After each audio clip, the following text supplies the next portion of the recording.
Welcome back to the I Am Podcast. I'm your host, Charles Beyer, and today I'm joined by Dan Baker. Before I bring Dan into the conversation, I need to share something that's been weighing heavily on my heart. As I was preparing for today's show, I kept thinking about a simple question. How many people have to die before the world pays attention? How many churches have to be burned? How many families have to be torn apart? How many children have to be orphaned before we say enough? Over the past 4 years, research suggests that between 20 and 30,000 Christians have been killed across Africa. 20 to 30,000. That's not a statistic. That's a stadium full of human beings created in the image of God who lost their lives simply because they chose to follow Jesus Christ. And yet, if you turn on the news, and I turned it on this morning looking for it again, you probably don't hear a single thing. You hear people yelling and screaming about Donald Trump, but you don't hear about what's happening in Africa. The news media is silent. If you opened your newspaper, it probably wasn't on the front page. It should be. If you scroll through social media, it probably didn't trend. Here's what really gets me. We are often forced to accept immigrants, opening borders to masses of people. This creates unfortunate hardship and danger in countries where people don't easily assimilate. But when the world allows genocide at such an outrageous level, what choices are you given the persecuted? Then guess what happens? Really bad people take advantage. It creates chaos. If we actually addressed persecution at its source, if we actually protected these communities where they live, we wouldn't be dealing with the downstream consequences. We live in a world where we know instantly when a celebrity gets divorced, when a politician makes a controversial statement, when a new product launches, when thousands of our brothers and sisters in Christ are being systematically murdered. The silence is deafening. That changes today, at least for the next hour. Today, we're addressing something that should be front page news around the world, but isn't getting the attention it deserves. We're talking about the systematic persecution and slaughter of Christians across Africa, particularly in Nigeria. Dan, what are we actually dealing with here? You know, Charles, what we're facing right now, it falls nothing short of humanitarian catastrophe. According to reports that we're seeing, 200 Christians approximately were slaughtered in Nigeria just last month. And these attackers came into a northern farming village, Yelwada. Witnesses reported them shouting Allah Akbar as they carried out these horrific acts, machetes, burning villages, houses, churches, etc. It's just terrible, Charles. Numbers are staggering, Dan, but they're just the tip of the iceberg, right? I want our audience to hear directly from someone on the ground. And earlier this week, we had the great pleasure of speaking with Fabian and Lillian. Lillian's a pastor, a dynamic couple, just very inspirational couple, really. Mm-hmm. These are Nigerian Christians who have witnessed this crisis firsthand. So listen to Fabian as he shared. Each time there is a crisis announced on air by any media, which censors a lot of this information and numbers, or independent media, thank God for internet and YouTube. Mm-hmm. Each time they announce one on air, there are 5 that never got covered. And each figure they mention officially, multiply it by at least 5 to get close to the actual figure of people killed. Wow. It's that precarious. That's how bad it is. Imagine this last one, the count 22. Someone on ground made an independent video and said they've counted over 200 persons dead. That's the reality of what's happening on the ground in Nigeria. This isn't theoretical. This is what our brothers and sisters in Christ are facing every single day. Look, throughout today's show, we're going to hear from Fabian and Lillian numerous times because we had a long and in-depth conversation with them. Now, Dan, let's break down exactly what's happening, please. Yeah, sure, Charles. Research is showing, and there's several different polling mechanisms out there, but research is showing that just in the last 4 years, somewhere between 20 and 30,000 Christians have been killed in Africa. This isn't an actual reality, though, Charles. As we learned in talking to Fabian, the numbers are undercounted. And in fact, if you recall right, he said sometimes you could count as many as 2 to 3 times the reported numbers. So in the last couple of months, as we look at, there have been over 100,000 executions just in Nigeria alone. Chuck, this is a massacre. It's a slaughter of Christians. And while exact figures vary because of those varying different measuring tools that we talked about, the reporting organizations and scale is undeniable. And Nigeria accounts for the majority of these deaths, doesn't it? Yeah, Nigeria accounts for approximately 80% of the deaths, primarily linked to Islamist extremist groups. There are a few to name. Boko Haram, we've heard of, ISWAP, ISWAP, and Fulani militants. The Fulanis are actually a farmer clan that they're being used. Research indicates that violence has escalated significantly over the years. We've seen it over the last 3 to 4 years, increasingly quite a bit. It's expanding. There's communal conflicts. There's political instability, as there always is. Now, Dan, I mean, for our listeners who may not be familiar with these groups, and I wasn't at first, it was news to me. I think we need to pause here. When we say Boko Haram or ISWAP, these might just sound like regular names, but there's dark history behind those organizations that most Americans don't understand. I mean, I spoke with Fabian about this specifically, and what he shared reveals just how calculated and insidious this crisis really is. We're going to take it back to Fabian, and I want you to hear a little bit more about what he has to say, especially about Boko Haram. So listen very carefully. Boko Haram was once designated as the deadliest terrorist organization in the world. At one certain point, they were designated as one of the deadliest. Boko Haram, the actual meaning in Hausa dialect, means foreign education is abomination. Really? Yeah, Boko Haram. That haram is something abominable. Okay. Boko is illiteracy. So they are saying that Western education is polluting their system, their Islamic beliefs and system, that it is corrupting the society, that they don't want anything to do with Western education. That is how Boko Haram, that's the ideology Boko Haram came upon with. They say, do away with Western education, just like death to Western education.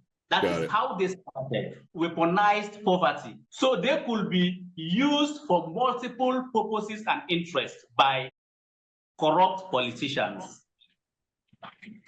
Most of these guys grew up in the streets. Most of them grew up without proper parentage because they don't just give birth to children. I mean, the Muslims. 4 wives, 5 wives, no job. You are just like an industrial production of children. They end up becoming willing tools in the hand of corrupt politicians to perpetrate any act. You wouldn't believe somebody will go as far as collecting just 2,000 naira to stab another person to death. That is how bad the situation is. Now, this president came up with a policy to rehabilitate these children. They call them Almajiris.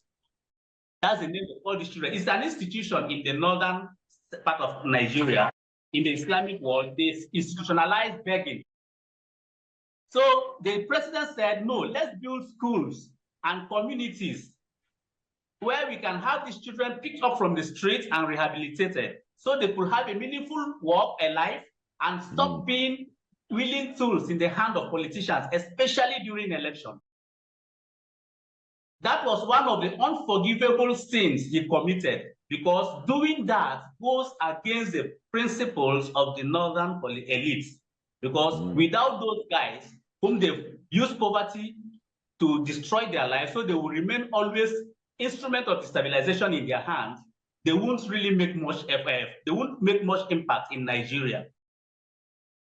So the president started building schools and they said, no, this must not happen. That is why Boko Haram was so severe during his era. Boko Haram, they said no to Western education. Now, ISWAP, we know ISWAP just came newly to join Boko Haram when the fight against Boko Haram was so tough. ISWAP, we know from what they said, is affiliated with ISIS. And they get foreign funding and sponsor. And they are the ones that are really being used for the extraction or protection of the areas where these rare earth minerals are deposited. So you see that these people started probably with a genuine intention, according to the tenets of their religion, to preserve their religion from the infiltration of Western ideologies. Now, these people bought them over because they are vulnerable and they've not seen the kind of monies they were being offered. So they became willing to collaborate with them to do all sorts of things. So they now went wide. They ran wide. Wow. Dan, did you catch that? Yeah. I mean, let me make sure our listeners understand what Fabian what he just laid out. First, Boko Haram literally means Western education is forbidden. This entire ideology is built on rejecting education, rejecting progress, rejecting anything that doesn't conform to their extremist interpretation of Islam. That's right. And it's not just rhetoric, Charles. Remember those 276 girls kidnapped back in 2014. That wasn't random. That was Boko Haram making a statement about education, specifically targeting young women seeking an education. But what Fabian revealed goes even deeper than ideology. He's describing a system, a deliberate system. Poverty is weaponized to create an army of desperate young men. This is weaponizing poverty. I mean, that's what he called it. Yes, Charles. That's part of what should be terrifying us.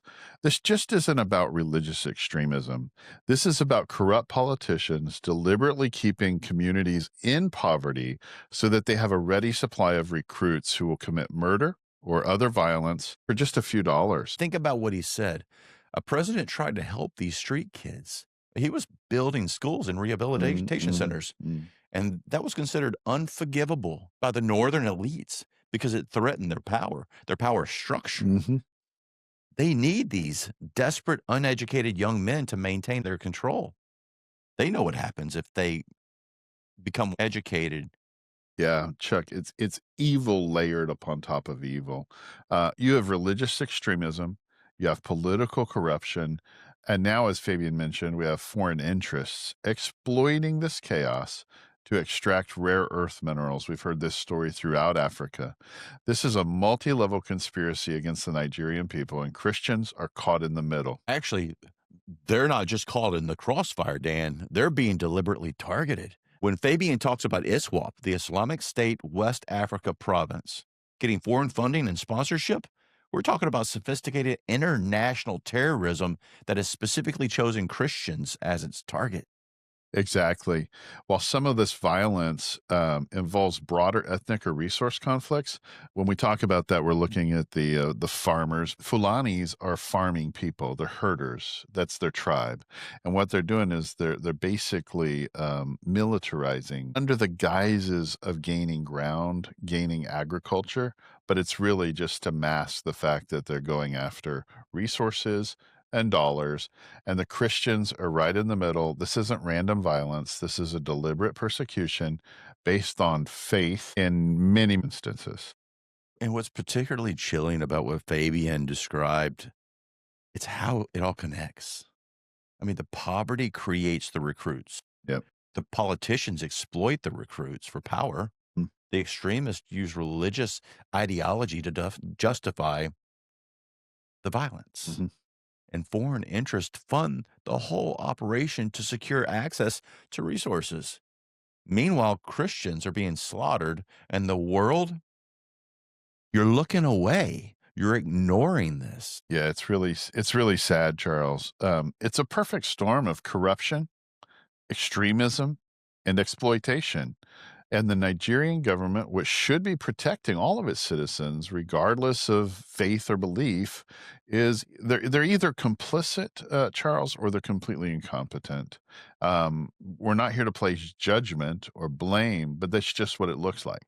Yeah, and when a president tries to help street kids and is punished for it by an escalation of terrorist attacks, terrorist violence, you know you're dealing with a system that's rotten to its core. This isn't about stopping terrorism, Dan. This requires dismantling an entire apparatus of corruption and exploitation. I agree, which is why international pressure and sanctions are so critical, Charles. We've talked about this. I think I've heard it mentioned once or twice, but nothing's really being done. The Nigerian government will not fix this on their own. It's not in their interest to do it. They benefit too much from the status quo, and it's going to take external pressure to affect real change. Yeah. I was praying so hard about this over this past week, and it hurts my heart. And I was praying to Jesus saying, please, Lord, let Trump open his eyes.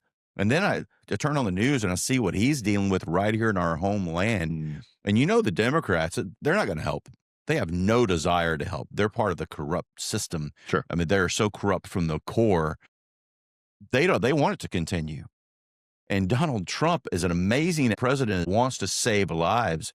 He needs Jesus Christ. He needs our Lord and Savior to help him, because this is going to take a huge movement to correct.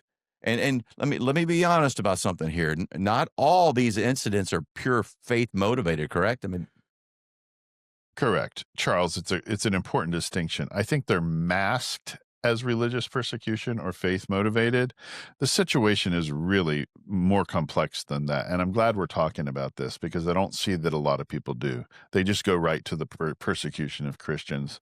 But when we unmask it, when we peel back the onion and we see that, if we're doing that, then we're oversimplifying a socioeconomic situation where dynamics are at play. Some of these involve ethnic disputes with the Fulanis. Others are competition over resources like land and water. But what's really undeniable is that Christians are being specifically targeted in many, many of these attacks. And the pattern is showing a clear religious dimension to so much of this violence. And it's not just Nigeria, is it? No, it's not just Nigeria. Although they represent the majority, we talked about 80%, we're seeing similar patterns across sub-Saharan Africa. Just recently, in fact, 30 of the 43 Catholics who were massacred by Islamic jihadists on that Saturday night church service, they were buried in the Congo. So there was a lot of violence in the Congo, and a lot of that had to do with some funding from other surrounding countries, but most of it's Nigeria. And there's been some reporting and some information we received that there's over 100,000 people killed in the past few months. Mm-hmm. Now, what could you tell us about some of the tactics they're using? So let's say that they are beyond brutal, Charles. Men are typically killed outright, and much of the time that is done with a machete. They'll behead them. They're shooting them in the head, and then while women are often kidnapped, put into sexual trade, raped. Even children are killed. Entire communities are being displaced. Open Doors is one of the organizations that tracks this for the Christian community. They said that over 16.2 million Christians in sub-Saharan Africa have been driven from their homes by violence and conflict. And Charles, I want to tell you something real quick. I had lunch with a pastor the other day, and I was discussing this topic with him. And he told me that he had just interviewed a man who had been called to open an orphanage at the Middle Belt that we were talking about. Yeah. And he was prepared to have 30 or 40 kids. He knew that the kids were being displaced. So he was kind of preparing to have 30 or 40 kids. Within hours, they had over 350 kids. And now he's trying to figure out how to take care of 350 kids. But the Lord will provide. Yes, he will.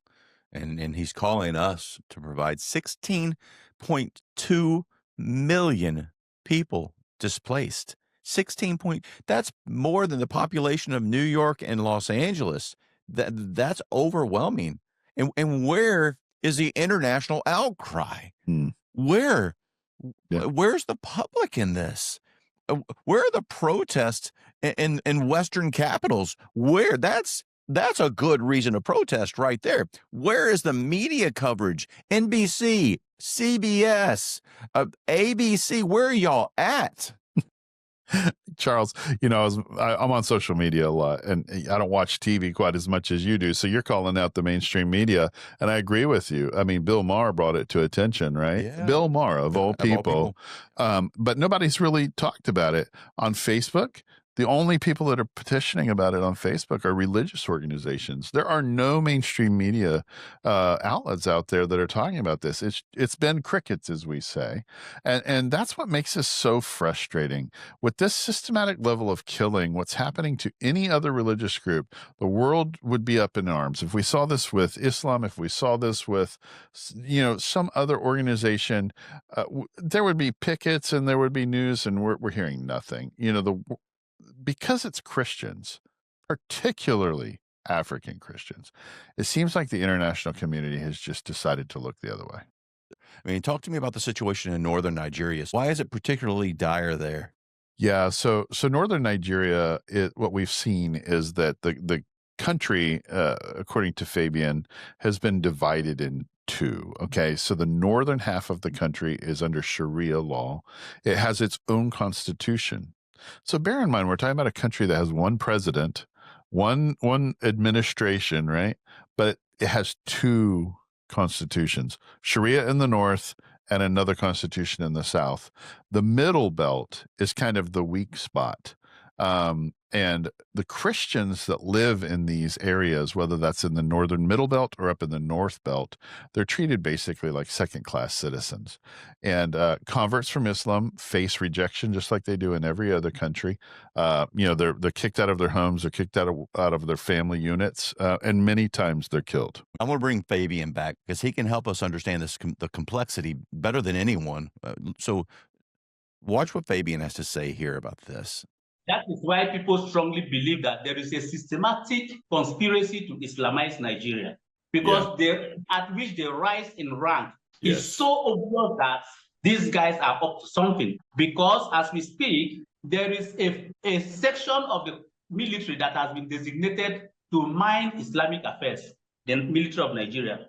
They have set out a section that either Nigerian military for Islamic affairs. That's crazy. And it happened silently. It was not publicized. They've been passed without public announcement. So these guys are in politics. And there are sitting governors who have been fingered as sponsors of terrorism, of all this destabilization that's going on. And nothing is done.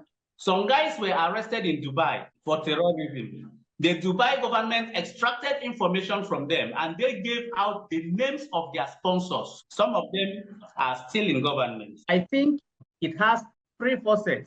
There's the political side, there is the religious side, and there is the economic aspect of the crisis. If I should take it one after the other, the religious side has to do with the core Islamic strategy of subjugation, or they will eliminate you and take over your place. They conscript people into their religion. So either you accept it or they kill you. That is their mentality. This campaign of dominating the whole of southern Nigeria by one of their leader, they call Danfodio. Did you hear that? And when they got stopped at the middle belt, that's where we're seeing the worst violence today. It's not a coincidence, Charles. That middle belt is where this historical kind of campaign of conquest stalled. And now what they're trying to do is push forward. They're trying to regain ground. It's almost like the conquests that we saw back in the Middle Ages, right?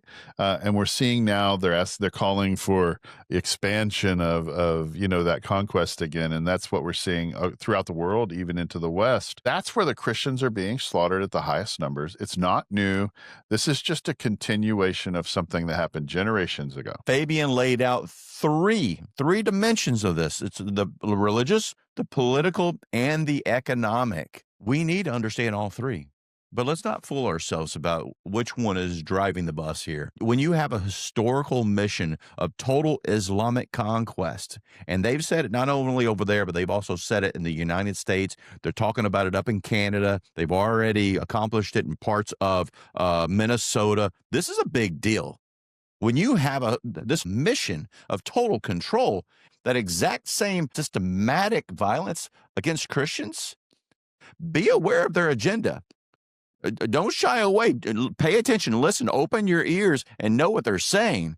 If they're not assimilating to our laws and our beliefs, they need to go home. Agreed, Chuck. The religious dimension is central, even if political corruption, economic interests have layered themselves on top of it, right? Yeah. The religious dimension stays central. You can't separate the violence from the historical context of conquest and subjugation. Those are the things that we see as we look back through history. It will happen wherever they go. They tell us that very boldly. Fabian said it plainly. Either you accept it or they kill you. That's right. Those are your choices. That's not about farmland. No. That's not about grazing rights. That's about forced conversion or elimination. And when you understand that this is the continuation of Dan Fodio's, correct? Yeah.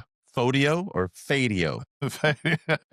I want to make sure we get this right. Otherwise, we'll be putting another $100 out there for you to win. To continue, right? I forgot about that contest. Dan Fodio's. So Dan Fodio's campaign from centuries ago, suddenly the pattern makes perfect sense. Yes, and this is why the Middle Belt has become such a flashpoint. It's not random, it's not coincidental, it's the front line, if you will, of an unfinished conquest. And Christians are paying the price. And to be honest with you, Charles, they're doing it in a fragmented way, and that's why the conquest is occurring, because they're disjointed. They're not rallying together to fight this. So yes, there are economic factors. There are. I mean, and we're going to talk about the rare earth material. The rare earth minerals and foreign interest. Yes, there are political factors. We've already discussed the corruption and complicity, but at its core, this is about a religious campaign, a conquest that never ended. It just evolved. That's right. And understanding the historical context is crucial, Charles, because it explains why simply addressing poverty and resource disputes will never solve this.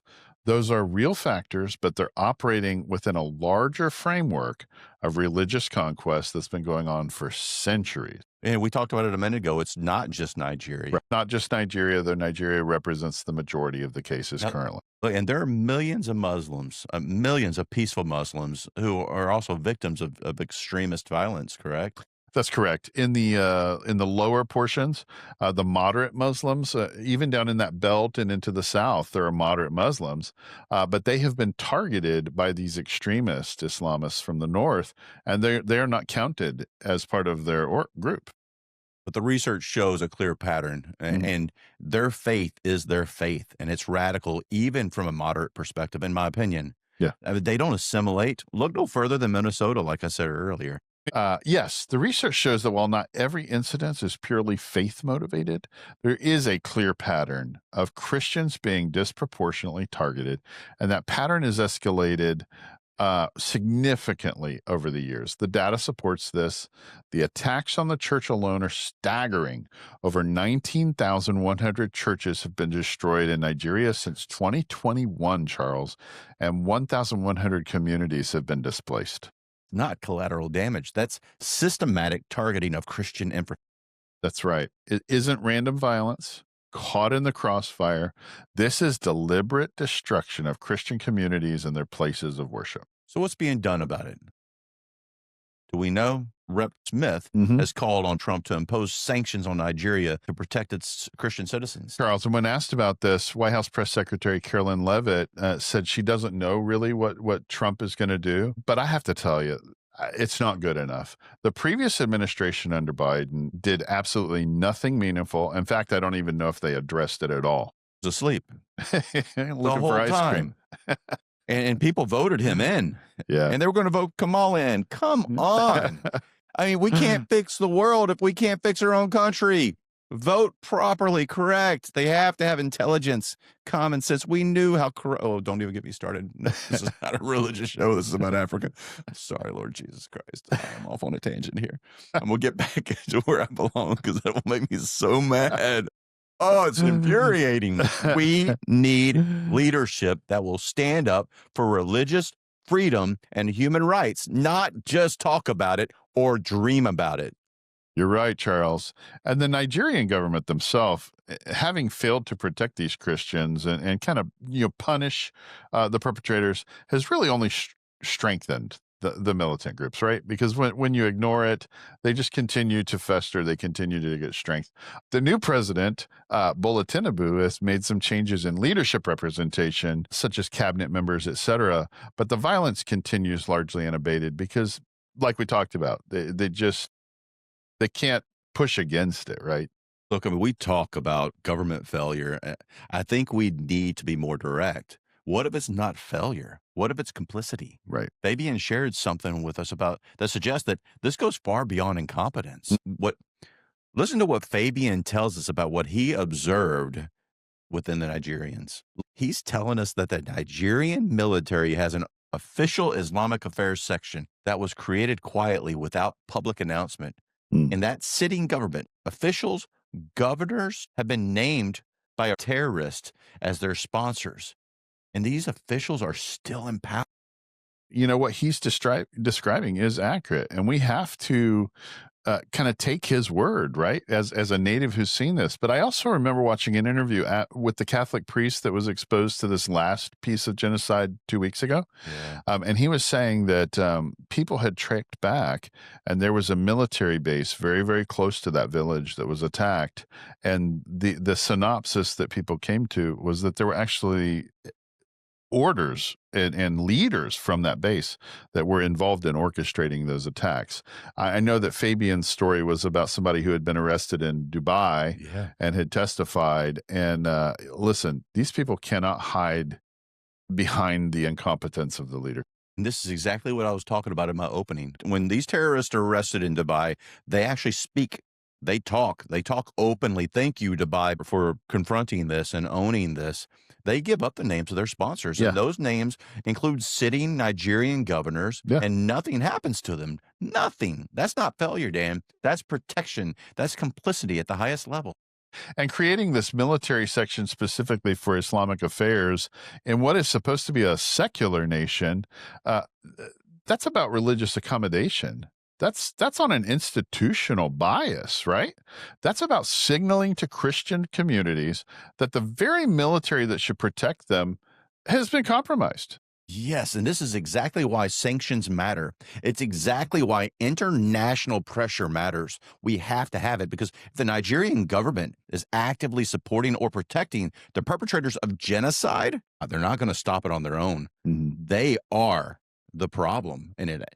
Someone has to step in and do something about it. And when Fabian was describing this pattern, the disproportionate rise in rank of certain officials, this secret creation of the religious sections of the military, the protection of identified terror sponsors, this all points to a systematic campaign.